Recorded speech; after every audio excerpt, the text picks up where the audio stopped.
Triangle शेपमध्ये चपाती बनवण्यासाठी या ठिकाणी बघा मी एक उंडा घेतलेला आहे। थोडंसं पोळपाटावरती पीठ भुरभुरायचं आहे आणि या उंड्याची पुरी एवढी एक छोटी पारी लाटून घ्यायची आहे। आता या पारीला आपल्याला थोडंसं तेल लावून घ्यायचं आहे। सुरुवातीला मी या पारीला तेल लावून घेतलं, त्यावरती थोडंसं कोरडं पीठ भुरभुरून घ्यायचं आहे आणि या पारीला फोल्ड करून घ्यायचं आहे। वरच्या साईडने सुद्धा थोडंसं तेल लावून त्यावरती कोरडं पीठ भुरभुरून घ्यायचं आहे। कोरड्या पिठामध्ये हा उंडा आपल्याला घोळवून याची छान अशी ट्रायंगल शेपमध्ये चपाती लाटायची आहे। तर ट्रायंगल शेपमध्ये चपाती किंवा पराठा लाटत असताना आपल्याला याच्या फक्त कडा लाटायच्या आहेत बघा।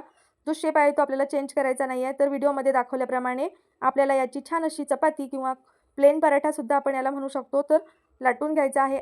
तर तुम्ही बघू शकता मी छान असं ट्रायंगल शेपमध्ये ही चपाती किंवा पराठा लाटून घेतलेला आहे। चला तर आता ही चपाती सुद्धा आपण छान अशी भाजून घेणार आहे। चपाती तव्यावरती टाकून घेतलेली आहे। चपातीवरती हलके बुडबुडे आल्यानंतर आपण ही चपाती पलटून घेऊया आणि दोन्ही बाजूने छान मस्त सारख्याच पद्धतीने चपाती मी भाजून घेत आहे। अगदी थोडं करत यावरती तेल लावून मस्त ही चपाती भाजून घ्यायची आहे। ही चपाती तुम्ही थोडीशी खरपूस भाजून घेऊ शकता। गरम जर जेवण करायचं असेल तर अशा पद्धतीने बनवलेले हे पराठे किंवा चपाती खरपूस भाजलेली खूप छान लागते खायला। नक्की बनवून बघा। व्हिडिओला लाईक करा आणि चॅनलला सबस्क्राईब करा।